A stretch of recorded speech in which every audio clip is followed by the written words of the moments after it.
Ouais, mes salutations à vous tous qui me suivez partout ailleurs dans le monde. À n'importe quelle heure vous me suivez, soir ou le jour, je vous salue.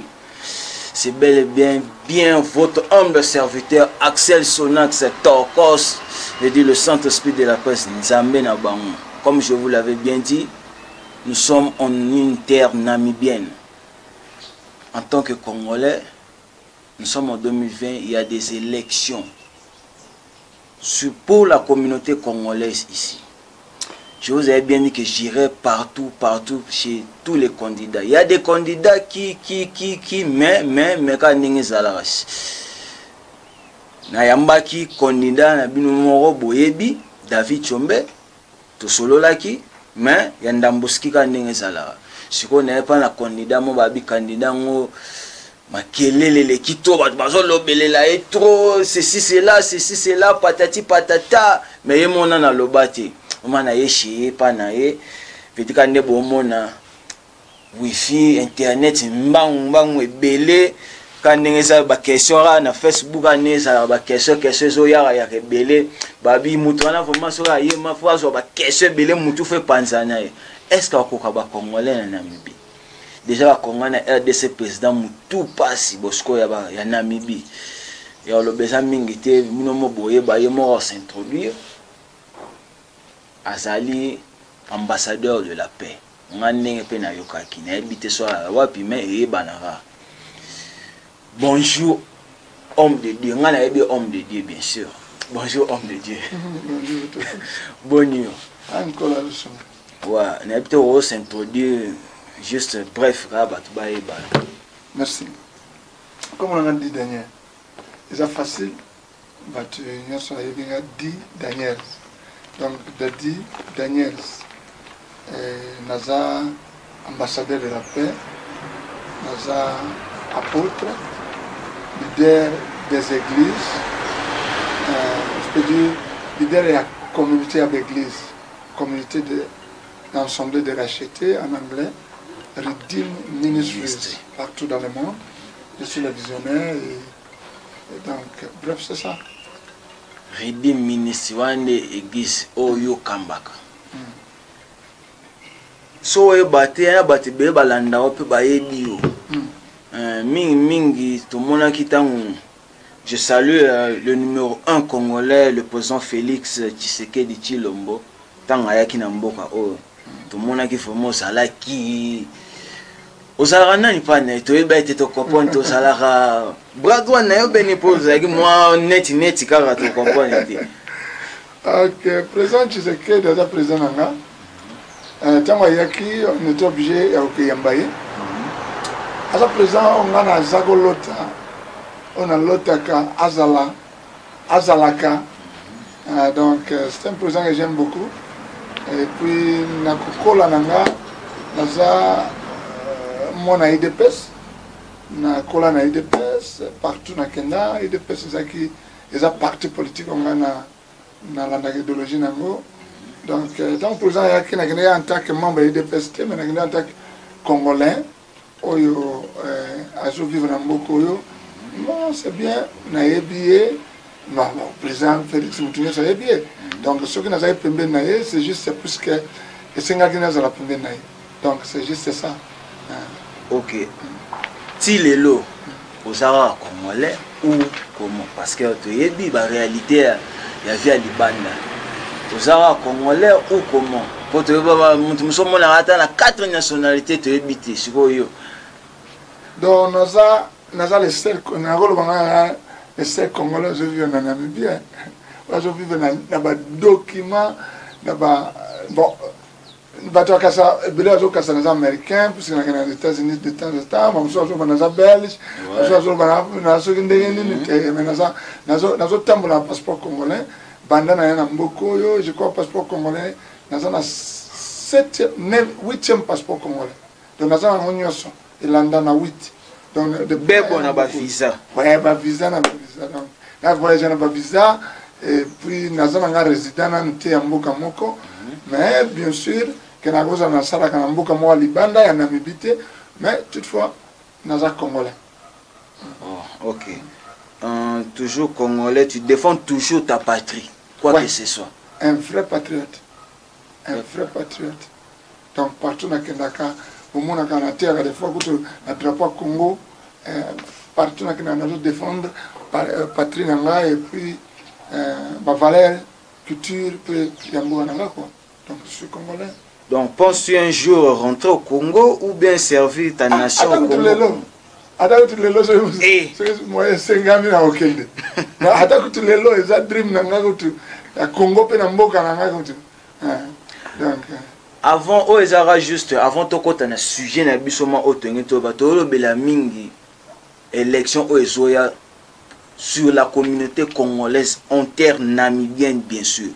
Toujours comme on a dit que quand on a baratereza musielo boye bela pourquoi mais to lo bela to pesa moi makamara ni ça.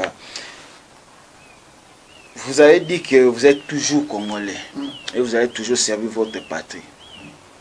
Que pouvez-vous nous dire? Que penses-tu sur la politique congolaise d'aujourd'hui? Quelle idée vous en avez? Tous qui est bien, tous en avez bien, ou pour toi, et ça là qui erreur? N'enge bapona qui Félix Tshilombo ou bien comment? Parce que jusqu'alors, Tshilombo apparemment entre guillemets, je peux dire pas apparemment, mais c'est ce qu'on voit. Donc Babi asali likopanandoki. Pona yo maramoye qui n'est ndengeni azali commandant de guide c'est un président élu l'administration na eza bien malgré que eza na ba pousse bitabibili on lui met beaucoup de pots de banane mais c'est quelqu'un qui aime son pays, c'est quelqu'un qui je dirais a les soucis du développement du pays, c'est quelqu'un qui a des atouts pour notre développement. C'est un patriote et c'est un nationaliste. Donc pour nous, tout ce qui se passe, il y a un pouvoir. Azam mutumoko ayebi mbokate amba ayebaki maamona te circuit ezaki fermé et pas Kabila bien sûr okotambola na ndoki te po esimba mais toutefois ayebi nde azobima kati oyo batie wana ayebi nde obima peuple congolais baza nsima na ye. C'est ce que moi je suis en train de dire nuit et jour bozomona ba victoire ya FARDC partout. Donc na minute oyo minemboye bamboka wana bakumu déjà récupérer yango FARDC azokende de victoire en victoire. Et pour Nangaï, c'est quelqu'un qui a dit non na balkanisation, même tango Bakagame banini bakende na est à Telemela bango, il a dit non. C'est pourquoi il a même déclaré que s'il faut na kufa pour Namboko yo et à pacifier nako kufa. Donc c'est pour dire que c'est quelqu'un qui est déterminé, quelqu'un qui a vraiment les soucis de son pays. Donc bref, c'est ça. Mais souci de son pays. But que Kabila doit but de certaines personnes aussi, des Congolais je peux dire en général, et ce but est que Kabila doit disparaître. Si je dis disparaître, je veux dire quitter même le pays, mais il n'a pas quitté apparemment. Il est toujours là. Apparemment, il est en train de télécommander toujours Tshisekedi. Non, Tshisekedi n'est pas quelqu'un qui est télécommandé. Si Kabila a quitté le pays, c'est pas facile. Hein? Partout dans le monde, il faut que Kabila peut être rwandais, burundais, qui que ce soit. Il faut savoir que c'est Kabila qui avait l'armée pendant 18 ans. Il pas plus de 20 ans, puisque de son père, il était général, et puis pendant 20 ans ou 21 ans, c'est Kabila qui dirigeait l'armée congolaise. Et il faut comprendre que à part ça, il était le président, commandant suprême. Donc, à Kanga circuit de façon pourquoi la Kanga circuit de façon pourquoi on ne même pas dans une année, 2 ans même pas, peut-être 2 ans, oui. Mais tu sais qu'il est président. Il est président, mais c'est quoi le circuit? Il faut y Bamboka. Il faut y Bamboka. Et moi, j'ai ma casse la diplomatie, j'ai passé par là. J'ai ça qui à s'en sortir. Donc, dès que on a au Kabila, Kabila na kangete. Il y a au Kanga Antakeki. Il était moutou. Aza juge, il était moutou. Il était moutou. Policier. Donc, il faut moutou. Moi, quand on la caisse, comment on appelle cette caisse? Caisse, c'est quoi? On la dossier, on a Kabila na ba raison moko songolo po ye président Tshisekedi administration na yeto ministère de justice ba procureur va se saisir le dossier po ye balandela ye mais soki moto atelemi te réseau ezati okanga kabila rabo ete kabila toyei tokangi yo en base de kusi base de con. Donc c'est là où je dirais bato mosusu bazo comprendre réalité te bato mosusu bazo vivre lokola bandoto. Donc kabila eya te ke non nakangi yo kabila il faut bakanga na bafraction mais il faut moto moko atelema afungola dossier contre kabila. Donc c'est ça, moi je crois que c'est ça. Mais sur la scène internationale politiquement on n'est pas bien assis. Comment? C'est comme si, d'abord, après les élections, il y a eu du temps pour faire un gouvernement. Et blocage des acquis nini. Puisque il y a un parlement, Patrikaki, il y a une élection parlementaire. Donc, ce qui y a un parlement mobile, FCC, président, c'est comme Trump. Trump a parlementaire, donc lui ne peut pas décider. La minute où il peut dissoudre l'Assemblée, il peut faire ça, mais c'est pas facile. L'Assemblée, on peut pas dissoudre. Donc il faut quand même qu'il y ait des raisons pour l'Assemblée à dissoudre. Alors, donc, il faut la mouka, alors, na longola ensemble, on a longoli mabunda, on a longoli bona salbo. Non, c'est un pays démocratique. Ils ont la constitution, ils ont la constitution en boka, il faut Hollande. Donc, ce qui constitution est Hollande. La constitution est le premier ministre ici, il y a majorité parlementaire. Alors, il faut aller à la constitution. La constitution est le Bénin. C'est peut-être un gouvernement. La majorité dans le Parlement, ce sont eux qui doivent avoir un ministère. Donc il faut quand même partage équitable. Donc, partage équitable, c'est comme que non, IDPS n'a allié, député. C'est un miracle, mon côté, c'est créé pour nous. C'est ce que nous voulons. Et ça, à se déclarer, à être libre, tout même nous qui sommes toujours soutenir le régime, toujours l'inga que Tshisekedi à sa divorce dans FCC. Alors il y a un peuple derrière lui, donc c'est ça notre souci. Mais nous devons quand même l'accompagner, nous devons quand même soutenir l'action, encourager. Donc c'est lui quand même qui a osé. Il y a que la Kabila peut que le pouvoir. Et ils ont nommé, ils ont choisi, ils ont élu, c'est lui le président. Alors, Kabila, tu penses que Kabila a zoba, l'Egne Zoya, Zawana, Jeannette, Zawana, Batutu, Belé, Belé, Ayeka Kozwa, Mona Tshisekedi Marobo, na nommé yo.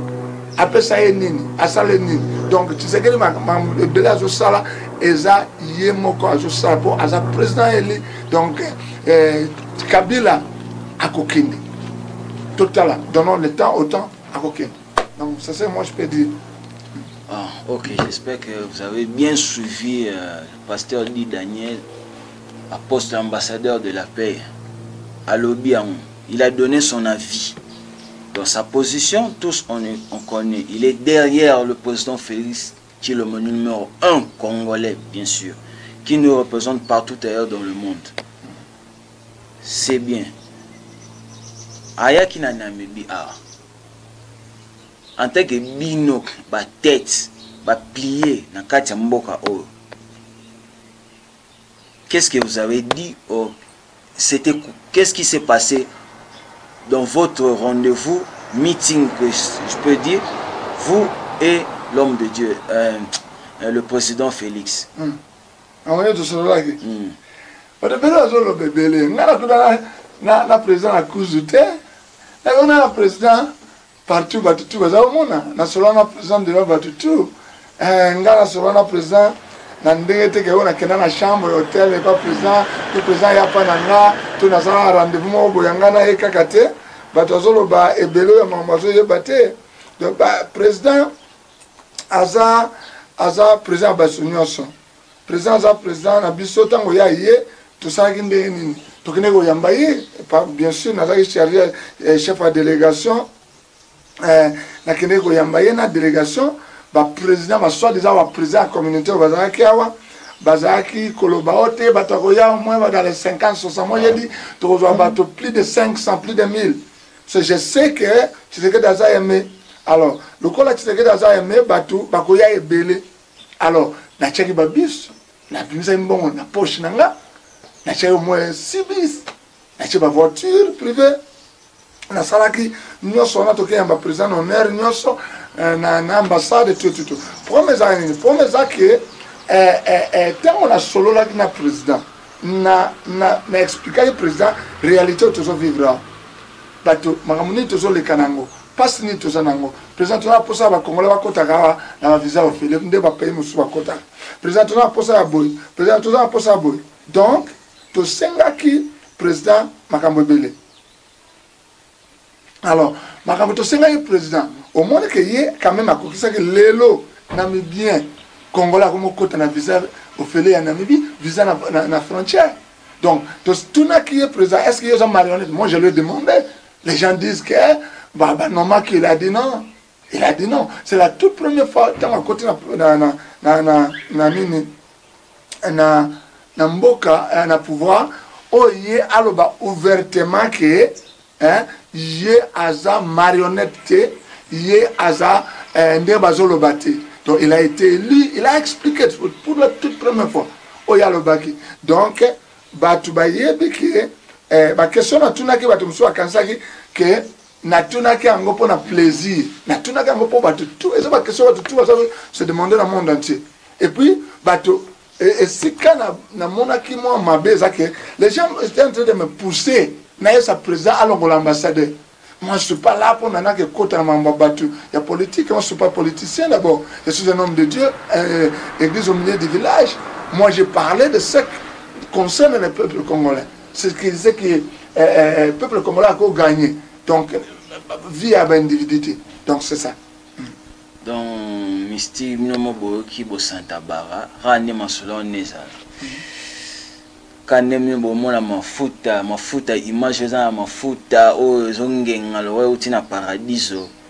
Veut dire, mon petit, le caméraman, venir toujours humble. 15 Pro.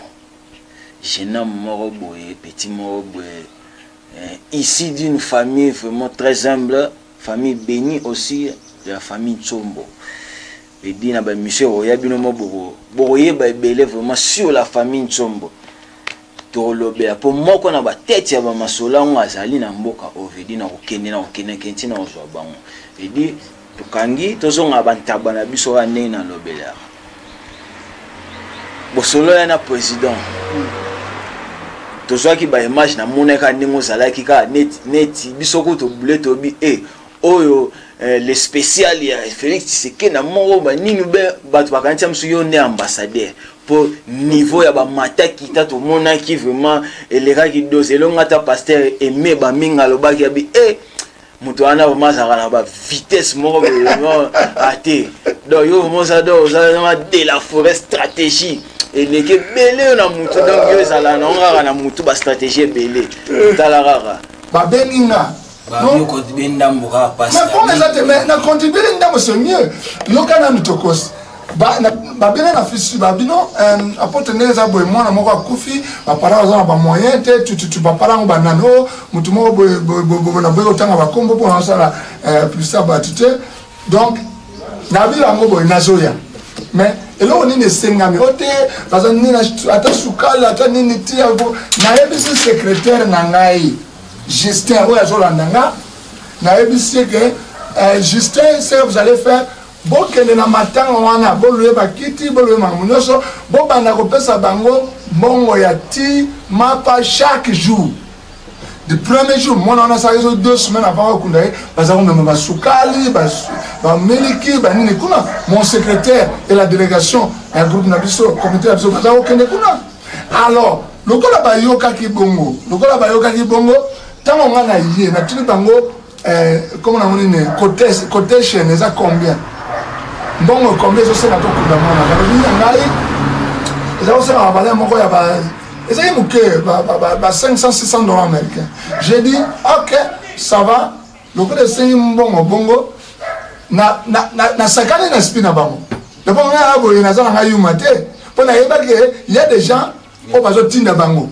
Ok, moi je vais contribuer kati. Je donnerai à moitié. C'est ce que je dis. Mais n'a pas ça un bon motif.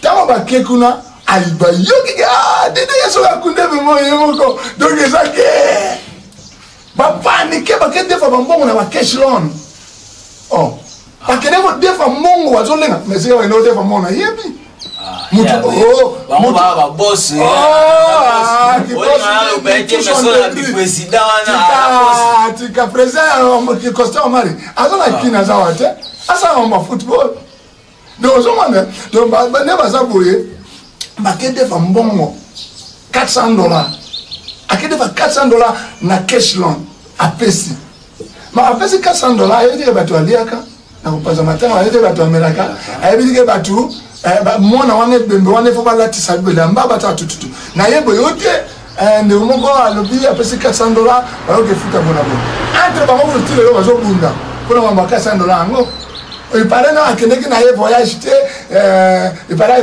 que le Canada mais à quoi vous candidez n'est tout ça que vous avez na mangona bana ku na éviter siko il paraît mbongo ya futima ne bembewana eza mbongo fala so mabia frère bien Canada ya combien boyo iba beta ba kwenda fu oh kwenda vitu gani ni okene na yo ya dada tanta oh te mongai na wala ba voyage te bo ngai d'abord na vanda tamu kewa na vanda un mois sur 4 mois 6 mois aux États-Unis donc on est tout normal les gens ont problème mais je vais vous dire que et l'autre salam est que ezalika compétition $400 qui ndeko par terre on tena to stopper mama baba pona nini pour mbongo zati $1,070 à Melsabat chaque dimanche et ça qui soutient pendant 2 mois. Donc, le mot que on a utilisé la rencontre au football juste pour acheter la conscience. Mais c'est ce qu'il a fait. Na souka nango, na so sala so coupe de nini, so coupe de nini amena na ko so. Ah, yo muto yebi na yo kaka ngende na sawa. Oh na so sala nini. Accueillir bon à Missi, ni ne on a pas 15 000, on a pas $200, 15 000 $. Alors, on peut ça pour une souka nango, on peut ça combien $100. Et l'autre côté, bundi donc ils ont le kuta, donc ils ont mascara. Donc ce sont des gens qui vivent la façon moko ya le kuta. Donc ils vivent la vie moko ya fake. Na ebi ne yakolo bango na français to na lingala, vie moko ya le kuta. Donc c'est pour vous dire que moi bidanya nazo bougeté nazo ningana tena ba buzo ba bazo sawana. Moi je prône pour l'unité, pour l'amour et tout la communauté congolaise et je sais que je suis le mieux placé pour la communauté congolaise. Na yibambo wa kabila te, na liambo wa kabila te, bango ne bazali na kabila, ba na kabila partout. Je le dis tout aujourd'hui, moi je regroupe tout le monde. Naza rassembler ya batu nyonso naza contre ndeko wana te pour na yamba yepe pa na ngayo na yamba ye partout na pesa yembo de mamba ko ya tel bon ya robonde ayo talo masa naza ba kutu wana te ngala masa na ete na nini idéologie ni na classe ni na pouvoir ya le bien bon ndo kuta bino bokuta bino yepe bon c'est pas mal batu mo ba soi disant batu ne ba bi que non yo bonde ya bonde que non aux anasimana banini so ya ze Zambe ka cameraman na yo oyo azabe na bimbage wana ils sont venus me solliciter ba ko bonde langa s'il vous plaît au côté que la biso boina pesi ba en condition la biso en préalable ba kokisa te na za d'abord le président va pasteur nyoso étranger d'abord coordinateur ACPCN Namboko fonction belé d'abord ambassadeur de la paix près de l'ONU choisi na New York billet mamutu na koma na New York na futa hotel so na fani un mois na Trump hotel na partout na ligne on super un petit citoyen na que ne pas mutu moko boyo azan ni na CV un diplômé ya D6 na magie na na ozasimana ye azana capacité na écoute niveau na intellectuel ça yangate il n'a rien ils sont mon ndesi ka bana ndako na nga yangoyo apa ndako na nga soko keipe apa gozala au moins bureau na nga ndako na tia na batu ezali une maison de plus de 4 chambres le pango munene batu apa na kofele bafuta ke lo côté donc mama banda ko tukolo patepo nazana adresse fixe au komona nazana pas na yo so mon ndesi ka la. Je suis mon esclave avant. C'est pour vous dire que ngande na zaboye nazo sa compétition ya mutute mais le quoi bango bazo flasher ba boss ba patron des questions qui patron des questions idéologie pas ça fausse à la volonté on sent ça te belé on va damas ba ma belé ba doole ba 4 fois 5 fois ba ni na banda idéologie na tika kiti na boya ki ko sala politique ya ko somba batu ba politique ya influence à lokuta na boya ko sala ba politique ya ko swana ko bunda d'abord na de nature na sa mutu mo na rankinieti mais na kutani na ndeko na matanga azo budenga na mutu ko na président mboko oyo apesa mbote afandi na plus de 50 minutes président mboko oyo abenga nga na za numéro na direct vice président mboko oyo ayaka na ndako na nga ba ministre ba yaka ndako ezawa après oyo ministre so que un ministre donc déjà ba ndako en face ministre ozomona donc na vanda na corridor of power donc la corridor ya pouvoir na za proche ya gouvernement mboko ngai nakeko et pas un petit détourien oyo azala bona niveau d'étude na ngate oyo alukana no lipa pona ko lesa nanu mwana na yo aboka na kisasa na makango na mosi na ye avanda na makango un irresponsable. Tu vas me dire quoi? Donc, je sais que moi, dit Daniel, en aucun cas, n'a aucun rebond de là. N'a aucun de là encore. N'a pas de bureau, mais lui connaît mon bureau. Mais c'est pour vous dire que je suis plus mieux posé que lui. Le président Tchombe, il y a une vidéo à ça à l'Oba. Il y a comment on était, il y a le président, il y a le candidat Tchombe, il dit Tchombe de la famille Tchombe.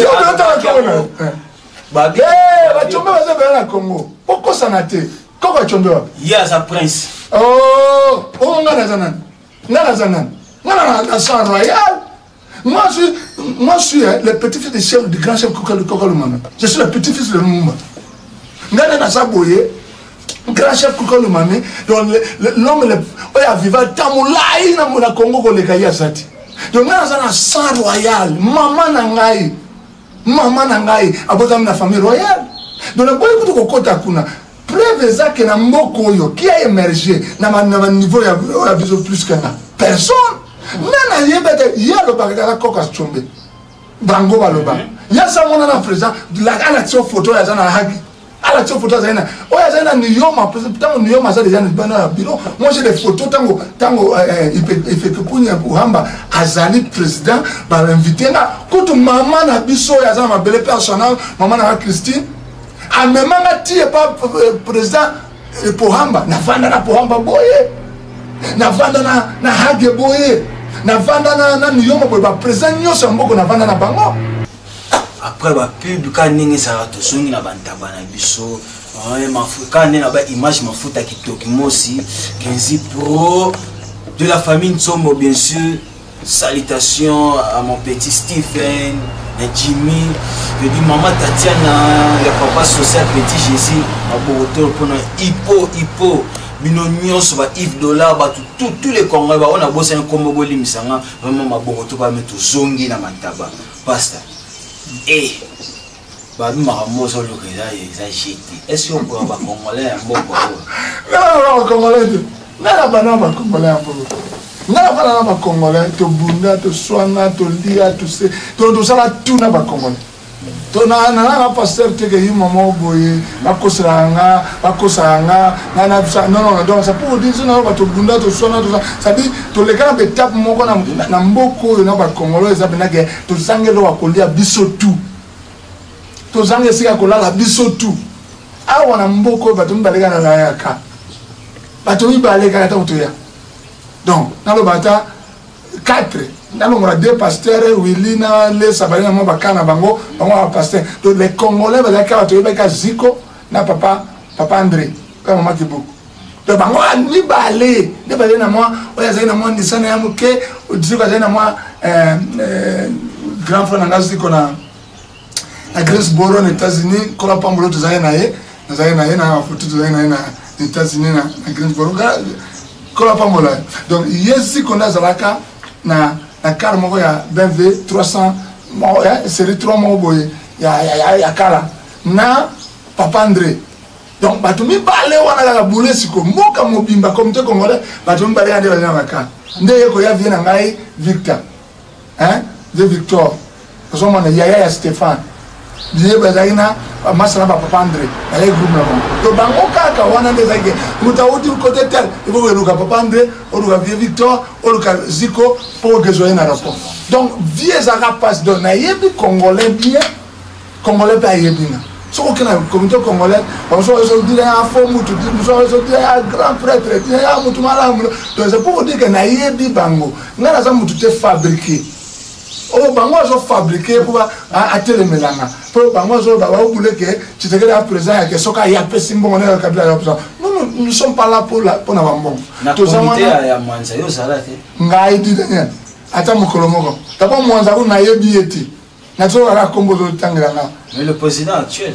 Président actuel. Des Congolais. Le président actuel des Congolais. Michel Mwanza. Oh, tu vois. Que je salue. Ah, tu vois, salut la présidence. Comment tu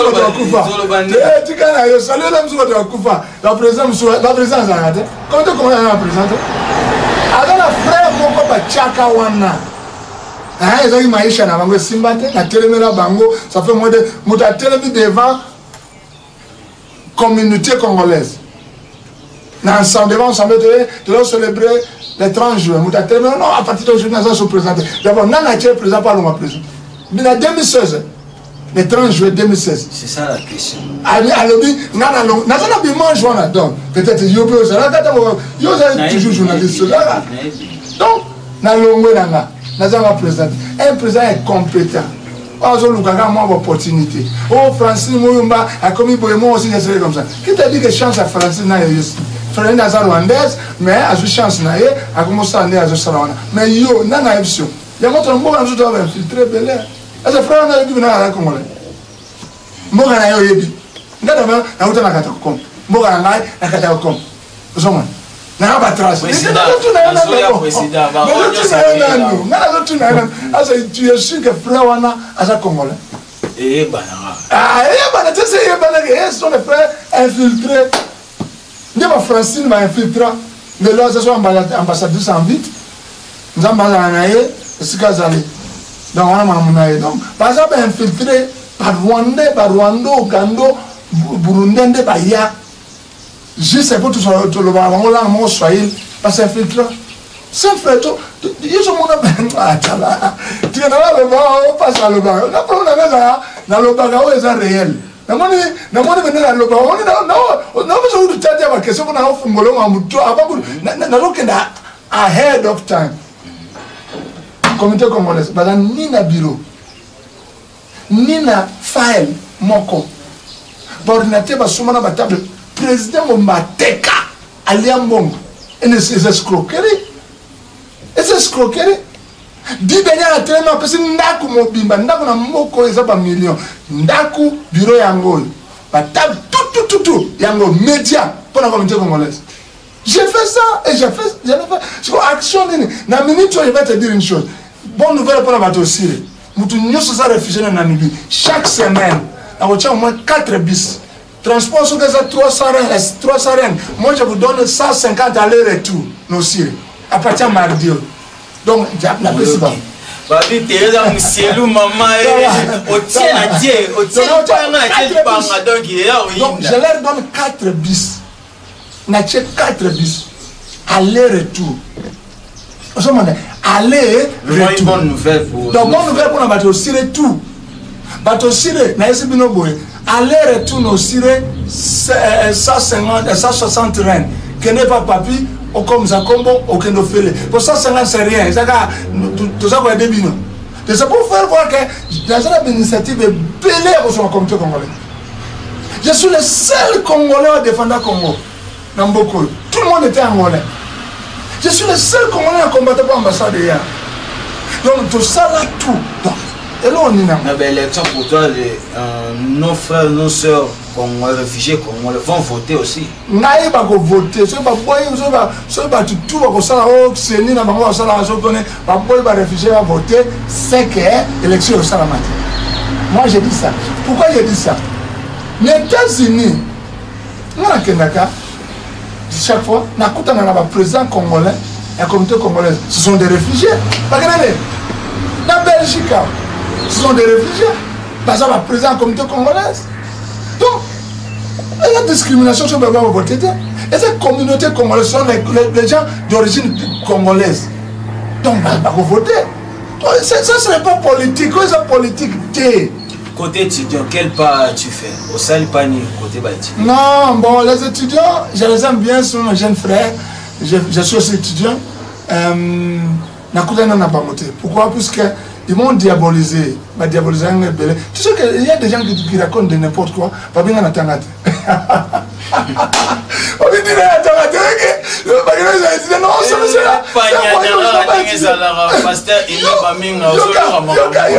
D'abord, ils ont dit aux étudiants, et moi je n'ai pas dit. C'est parce que moi je parle plus l'anglais. Je parle plus l'anglais. Ils disent que je n'ai pas étudié. Donc j'ai étudié dans le niveau où l'école nous avons tant appris. C'est jusque là. Donc nous avons tant belle que tout ce collègue. Donc nous avons degré dans la 3 ans. Donc nous avons été le plus intelligent. Masse nous avons avocat, nani, le président. C'est que dans le gouvernement Congo, c'est le plus intelligent promotionnel. Donc moi j'étais plus intelligent. Moi j'ai eu mon diplôme à 16 ans. Donc à 20 ans déjà j'avais déjà licencié. Imagine-toi. Donc qui veut dire, nous Congolais, en Namibie, on doit être à l'aise, on va avoir un président qu'on rêvait, qui est Pasteur Daniel. C'est ce que tu veux nous dire ça? Non, mais ça c'est obvious. Non, en anglais c'est obvious. Donc je suis l'homme capable. La personne qu'il faut. La personne qu'il faut. Il y a qu'on raconter mes besoins, mes needs, les Congolais. C'est le bon ngam na télé mais les Congolais. Non, on a ça à tout, en prison, les Congolais, tout. Les gens qui ont battu sauté, nous avons combattu. Nous sommes allés battre ce moment. Nous avons lobbyé, un magicien qui a paralysé le gouvernement. Donc, il y a des fois, combien de fois la Kananga, pour nous voter, à ça, Congolais, mais, nous avons toujours posé. Donc, c'est pour vous dire que, bande konabiso, on va voter. Nous avons tout le temps voter. Bande konabiso, on va voter. Pour ça, la choya malam. Pour ça, la choya qui top. Choya danse. Mais s'il arrivait que vous avez lutté. Non, c'est lutté. N'a pas le cas. Et là, vous avez un candidat, on va voter le mélange. Candidat, on se soit. Oh, t'as là un tribaliste, RSI. Non, un tribaliste, comment on dit ça? Un régionaliste à cause du président Ouattara. Et d'abord, oui, bien, le président Félix na Congo a fouiné la passé. Mais nous ici, tout Kabila a fait ça. Moi, je n'ai pas besoin d'argent. C'est ça ma pambolanga. Congolais ne soyez pas que 10 ans béni. Congolais ne soyez pas que 10 ans béni. Et donc, pas Congolais Namibie. Donc, nous ne sommes pas 10 ans béni. Donc, tout le temps, les gars, vice-président avant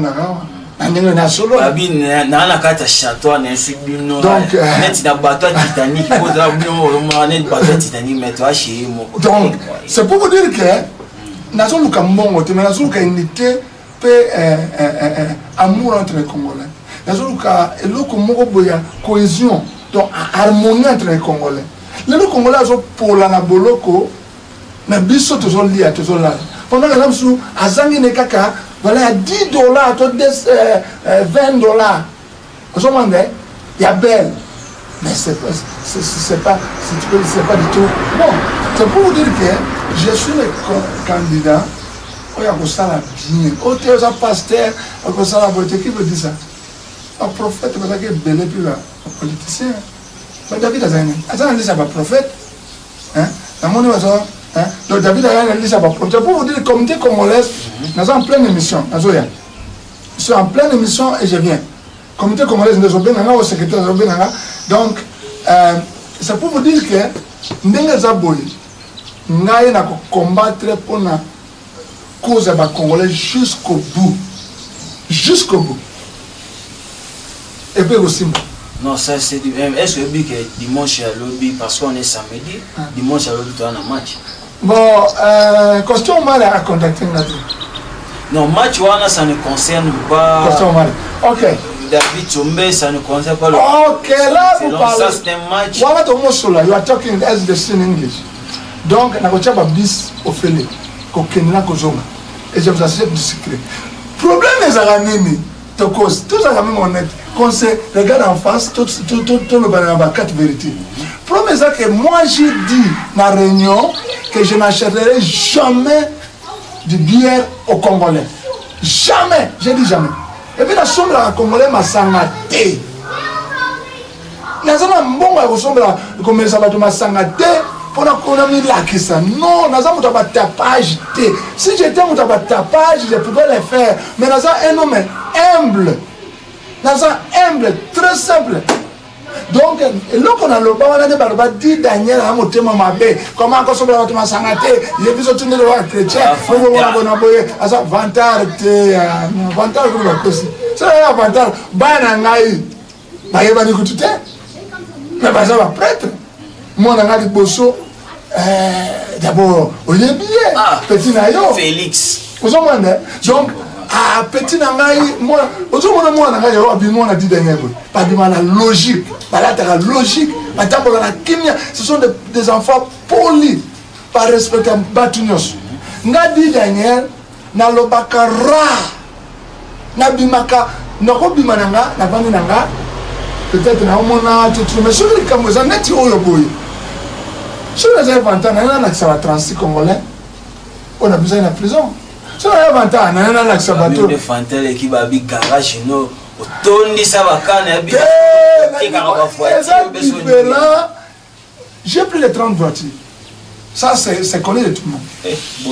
On a un modèle de toutes les voitures. Moi, j'ai souffert beaucoup dans la vie. Et j'ai dit, même pas souffrir. J'ai dit ça. Donc, il y a vie. Oh, moi j'ai souffert, moi j'ai gratana. Est-ce souffert? Papa funa bulungu na oteka ba pondu, na ozela ba pondu na nzela ya kinasani. Ona oteka ba mama na wezi. Ateka ba ndakala. Oh mon frère, je ne sais pas pambolinga. Oh. Na lo bana ko temba voiture nyoso o na zana ngo posa ko tambola nango. Na ko lata costume nyoso na ngo posa ko lata. Na ko lata chaussure nyoso, montre nyoso ata ko to eza 40,000 na ko somba na ola. Na za vantarité, so na za vantar mi na panza kango na kina sala ba tapage. Non. Eza na ba garage nanga, eza na ba soko yeneza bona. Simi tu ko fedete. Lobi. Pona ba match na bino, na ko pesa mi tu ko fedete pour aussi. Na pesa na ngo fele, ba matanga ba Congolais na kena na pesa ba voiture, ba bus na ngo fele. Ba Congolais, ba pasteur na nga nyoso. Ba pasteur na nga nyoso. Ba na ba voiture na kabela na voiture, na kabela ba voiture. Ezate ke na vivre nga moko. Jamais. Mais là on était aux sangots aux arana simana. Toi qui pasteur moi ben habité pour ceux qui professionnels à vous soit moi soit ça na Angola afuka misabino mibale aloba yo sala na simana ye ozo wanga na ngosiko kona nini pa apote ozo wanga na nini babisa na simana sipote kaka eza pe ka poste ka système à caméra ka oza na tête handicap. Non, caméra a compris que leadership n'est pas Félix. Caméra a compris que Félix est un leader incontournable. Bundaka a son salaire peut-être 4 000 rand par mois. Moi, je ne veux pas de salaire. Moi, je veux. D'abord, on a un DBI Brick Corporation. Compagnie Mounene. On a un Colonango. On a un Hydronson. On va bis partout. On va bien. On va répéter les angles. Donc, nous avons bon frère, on a la compagnie Security. Hamilton Security Service. On est en plein grave. Nous avons un manager.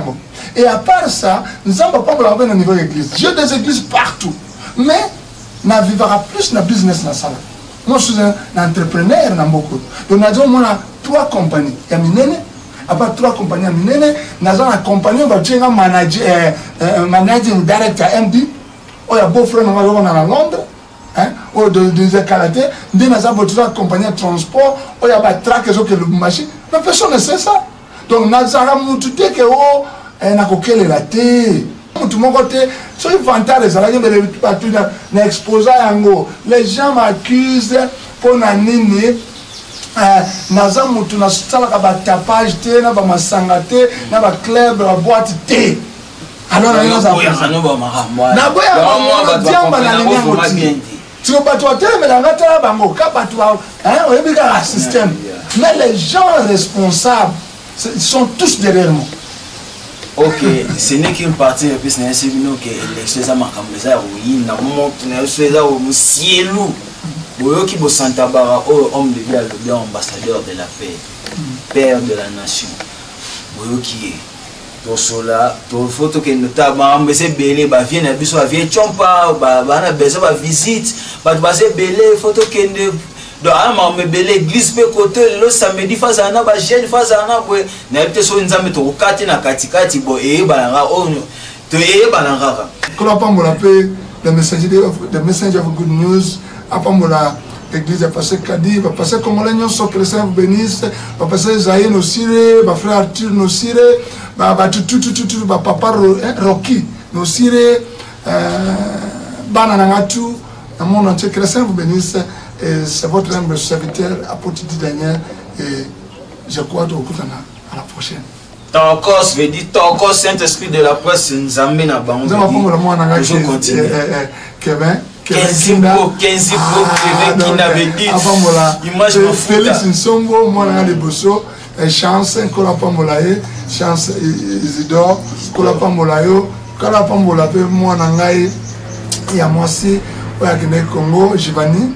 Chrétien bénisse, sans oublier prêtre, pasteur Félix Nsombo à Londres, papa Simon Hamilton, Lek Nangai, il y a moi aussi Rachel, Alex, à Londres. Quand on parle de l'union, nous avons parlé la maman de maman, quand on parle de Yoma Kassi, quand on parle de la maman de maman, à parler Harieto, et ce que j'ai mis, la Greensboro, Kolapambolo, Maman Grâce, Chrétien bénisse, tout le monde, à Congo, l'église à Congo, partout. Chrétien bénisse. Merci. Bref, il y a un moment, tu es